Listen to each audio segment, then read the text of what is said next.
Une fois qu'on est passé par les besoins utilisateurs et par la technique du bâtiment, qu'est-ce qu'il nous reste? Eh bien déjà, toutes les ressources. De la production d'électricité pour être autonome ou presque, une isolation et une inertie ultra performantes pour limiter au strict minimum les appoints en chauffage et en refroidissement, et ainsi éviter les installations complexes, une chaudière biomasse qui, ici, utilise nos scures et copeaux pour chauffer le process et les bâtiments, en totale autonomie, limitant ainsi les déchets et les transports associés. Et ça n'a été possible que grâce au choix de Mobilwood de ne travailler que le bois massif il y a quelques années. Vous le voyez, chaque action a une répercussion et tout est lié.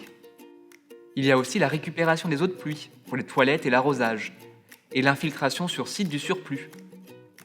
Le traitement par phytoépuration des eaux grises et des eaux noires pour limiter notre impact sur les stations d'épuration locales. Et bien sûr, l'apport d'un maximum de biodiversité sur le terrain.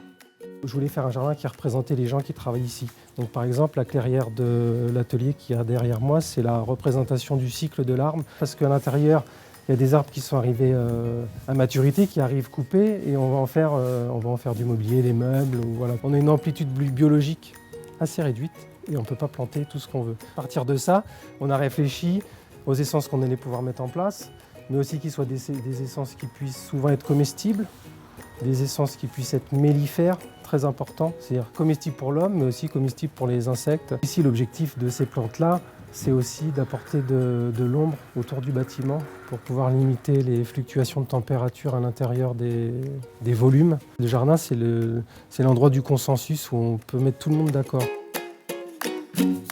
La question que vous vous posez peut-être maintenant, c'est « Mais est-ce que ça coûte plus cher ?»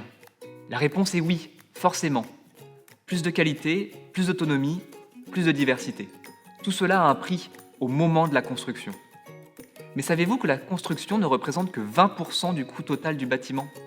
Et avec tout l'argent économisé grâce à la suppression du gaz et autres énergies non renouvelables, à la diminution de la quantité d'eau et d'électricité consommée, on revient à un équilibre cohérent quand on regarde l'usage du bâtiment. Et pour finir, ces projets environnementalement exemplaires et précurseurs peuvent être subventionnés. Ça a été le cas pour nous avec une aide de plus d'1 million d'euros de la région à travers les fonds FEDER.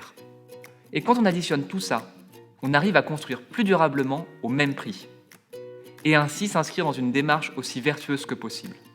C'est nous, acteurs de la construction, qui sommes le moteur pour faire évoluer les pratiques et les référentiels. C'est en étant exigeants sur nos choix, nos attentes, que finalement nous ferons évoluer les possibles.